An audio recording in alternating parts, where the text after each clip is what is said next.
Welcome to Sex Afflictions and Porn Addictions, and I am your host, Craig Pera from themindfulhabit.com, broadcasting from beautiful Northern California. I am the founder of The Mindful Habit, the world's #1 at-home addiction program for men struggling with sex and porn addiction and their partners. I base this on the over 240 public, independent, verified, authenticated, real testimonials from real men and their wives. And this broadcast is to empower you to create healthy sexuality and a great life. We're going to broaden the scope here a little bit today, and this broadcast is for anyone who has ever struggled with mental health issues in their lives. We're going to talk about the 7 things that you must do, mandatory, to not suffer the wrath of a coronavirus mental health breakdown and come out of the corona crisis physically, mentally, and spiritually stronger, because it ain't gonna happen by accident. This shit is testing people in ways that they can't even imagine. Divorce is up in China for the people who are coming out of this crisis. They had to shut down limit the number of divorce applications that people could file because it is overwhelming the system. You may have seen in the news, child abuse is up. Domestic violence is up. Porn watching is up. Cam girl revenue is up. Escapism is up. Numbing out is up. Coping in unhealthy ways is up. People are freaking out. They are afraid, and some of them are losing their minds. And this is serious. Some of us in the world or in parts of the country are late to this game. But this is real, and it's scary. And we men do a shitty job managing fear. And while women may be more inclined to talk about it, we're all struggling. I just want to share with you a quick story that prompted this broadcast, this subject today. So I was watching a short news segment on men and women on the front lines.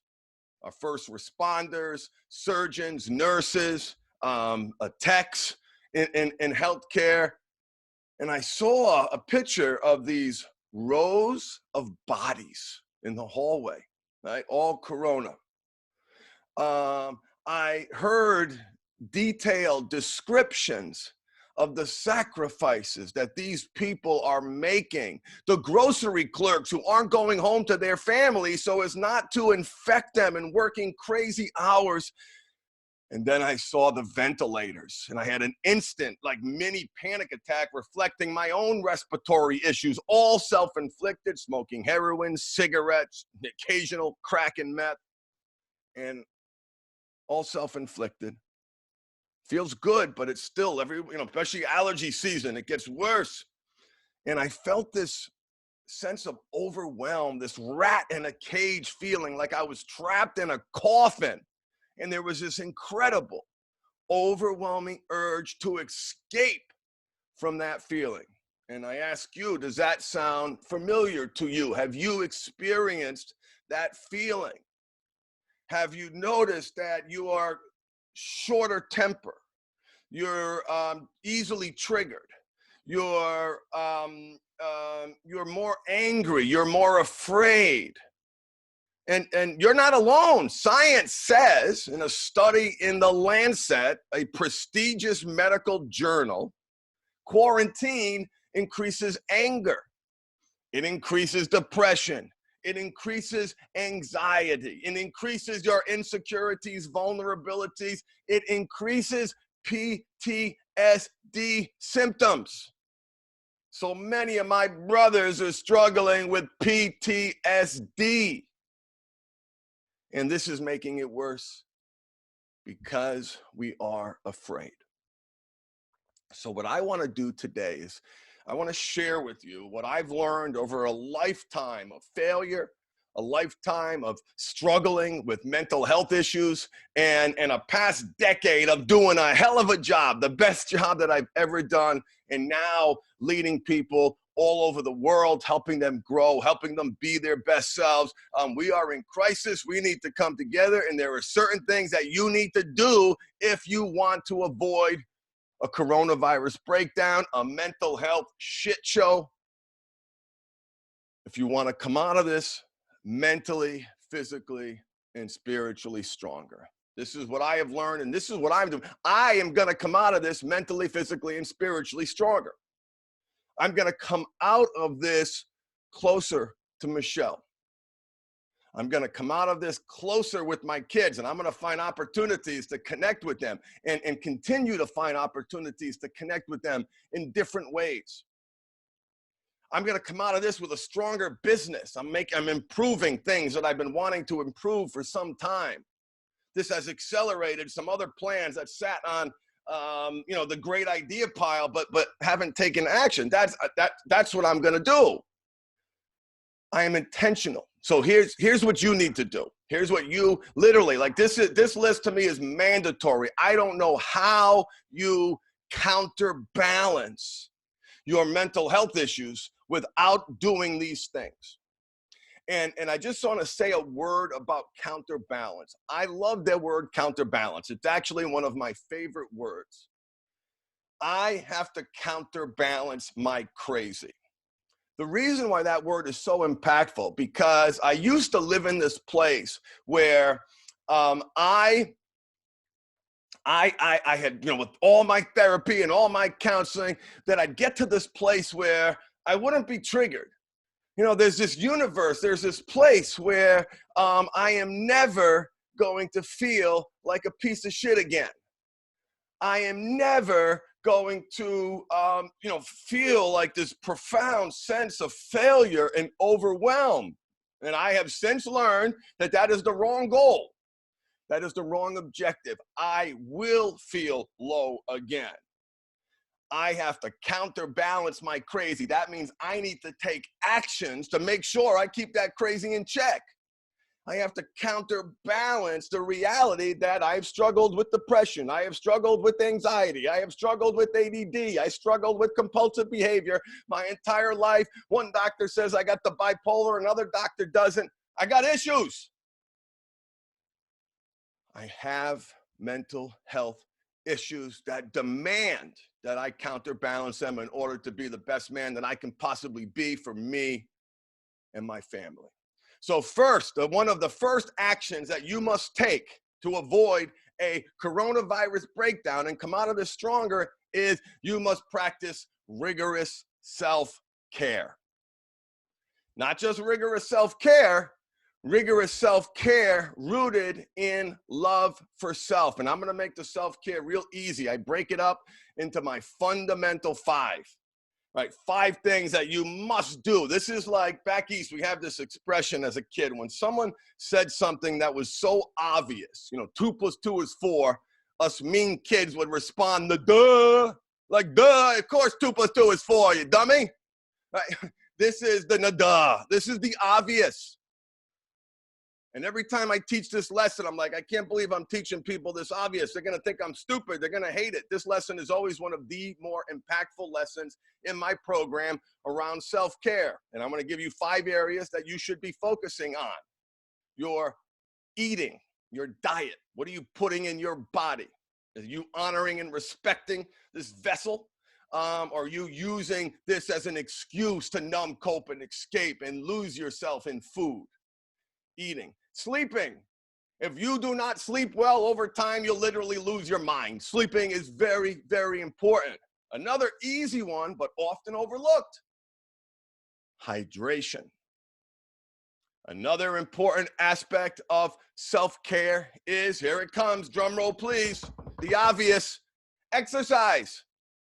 Most of your exercise routines are completely disrupted. You're not going to the gym, and now you've got to do it on your own. And there's no excuse. There's a million people on YouTube telling you how to exercise at home, and you will find someone with the slightest little idiot search that you connect with. And last but not least is mindfulness. Are you sitting and training your monkey mind by meditating, by downloading the app Headspace, by downloading the app Calm, and putting those earbuds on for 10 minutes a day while you train the monkey mind? Self-care is first.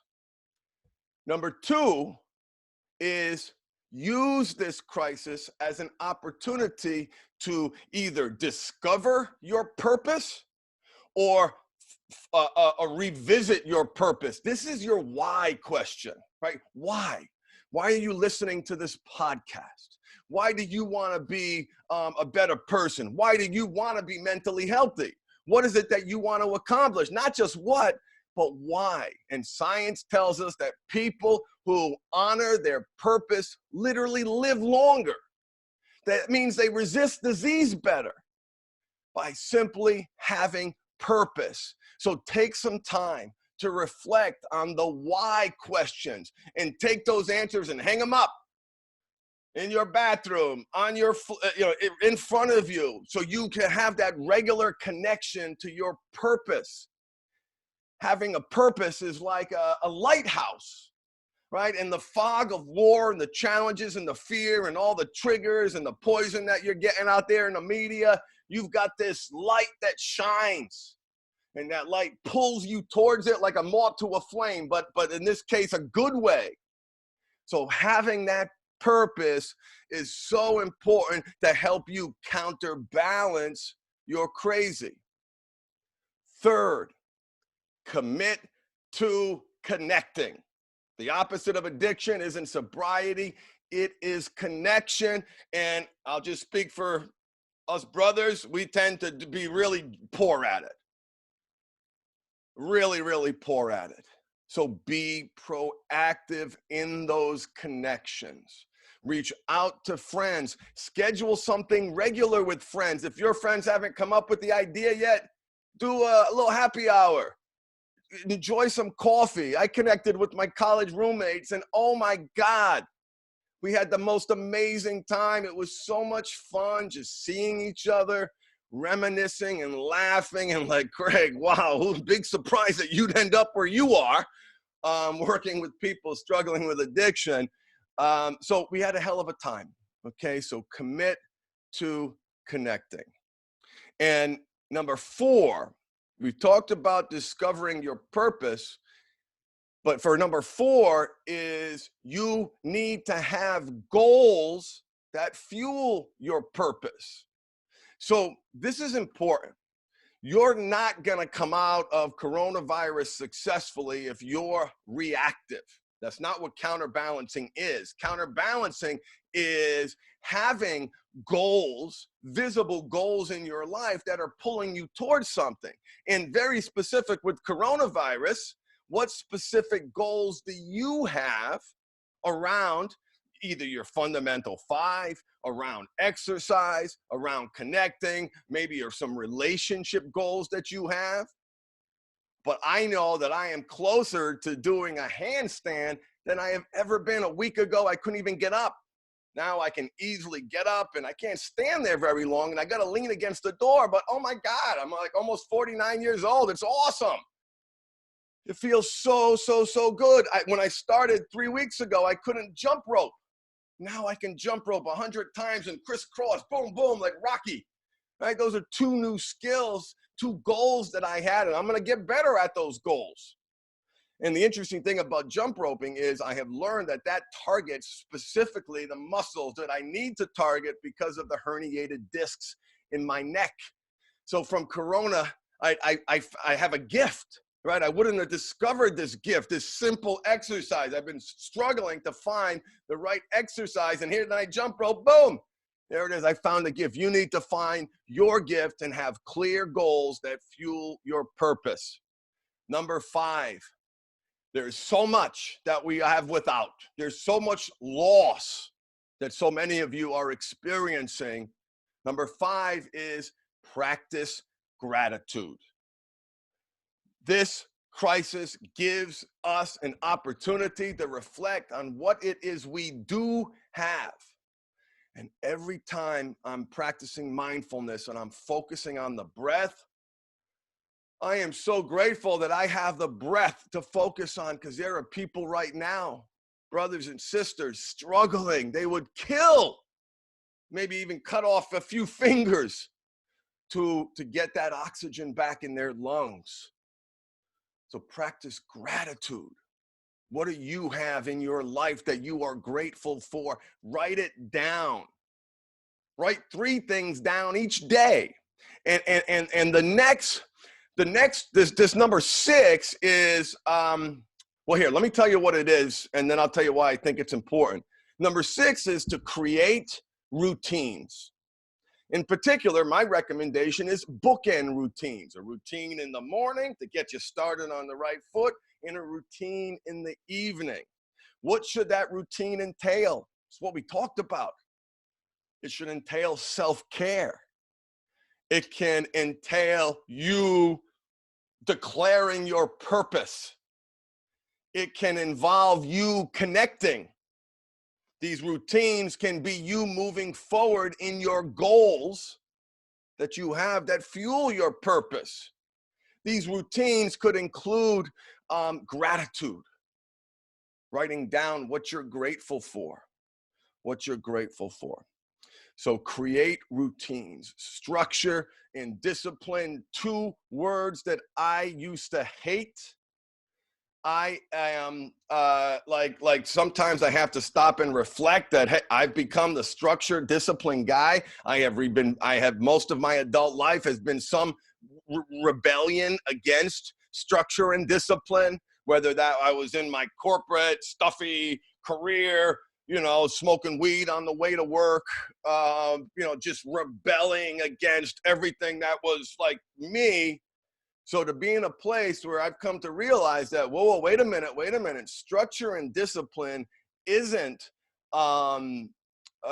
crushing my freedom. Structure and discipline has given me my freedom. It has given me the opportunity to counterbalance my crazy and live my best life.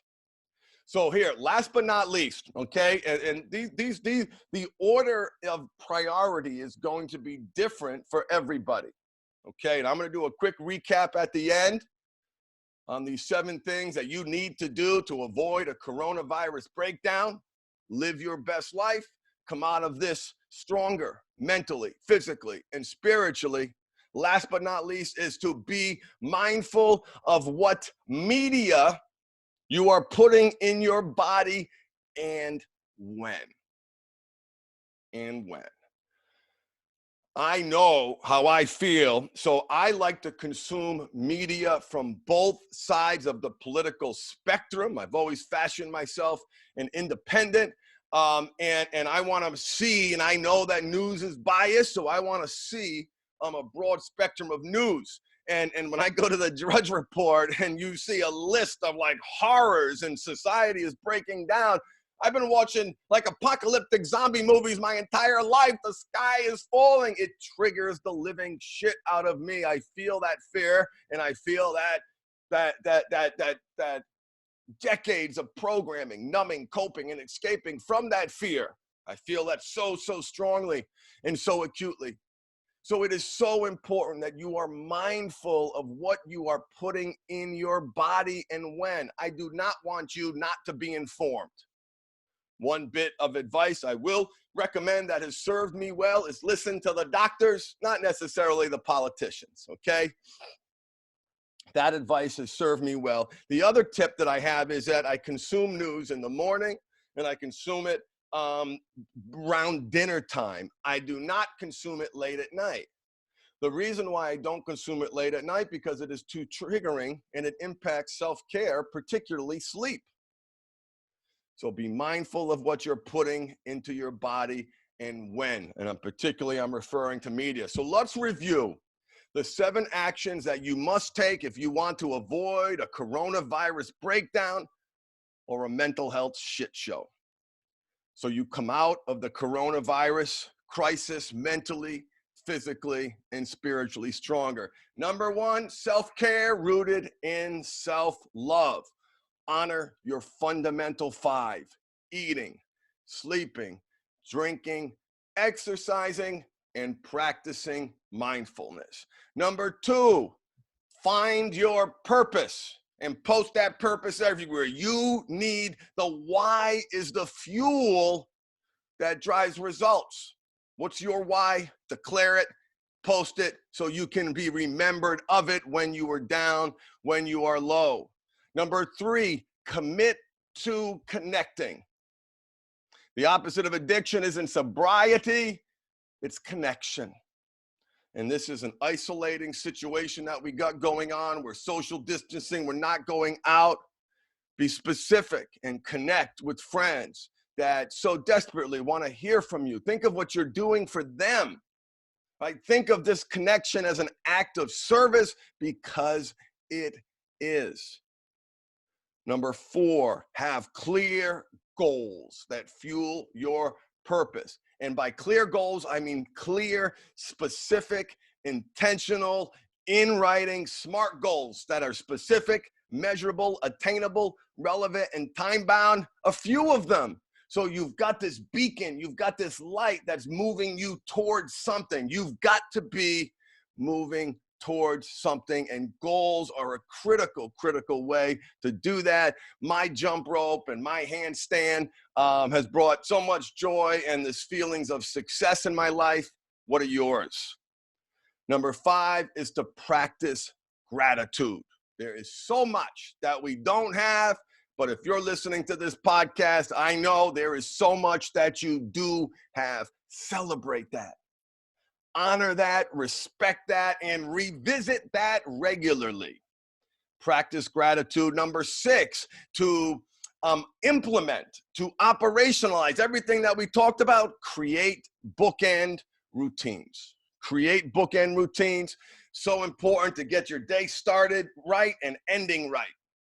So have a bookend routine in the morning and have a routine in the evening. They're very specific series of actions that you perform that allow you to practice gratitude, that allow you to revisit your goals, that compel you to connect, that remind you of your purpose, to practice self-care. Bookend routines are so important. Structure and discipline is freedom, not the other way around. Structure and discipline is freedom, not the other way around. And last but not least, in this clickbait culture that we live in this, do you want to get clicks? You prey on people's fear. You want to get clicks, you prey on people's fear. That's what they're doing. Be aware of it. Be mindful of the media that you're putting in your body. And when the 24-hour news cycle is poison, it is absolutely poison. Step away from it and notice the anxiety that you feel when you step away from it. At least that's what people tell me that they experience, because they're conditioned to that news is doing something for them. That bad habit is serving a purpose. We're going to talk about that in another podcast coming up. So those are the 7 ways to avoid a coronavirus shit show. I hope you found this podcast useful. Thank you so much for listening.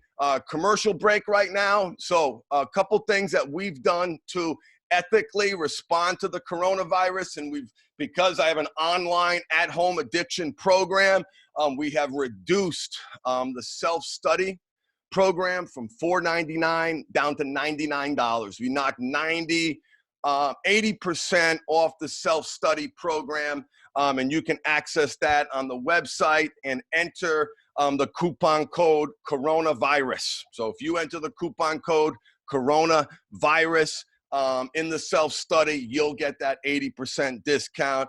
And if you need more support, if you want more structure and you're interested in learning more about my powerful group coaching program, we are offering scholarships and discounts off its regular price of $19.97 for that intensive 6-month training. If you have any questions, reach out. My support will take care of you at 1-877-769-3790. That number is on the website, www.themindfulhabit.com. own this so it doesn't own you. Embrace your power of choice and feed the right wolf inside you. Peace and love. See you next time. Thanks for listening.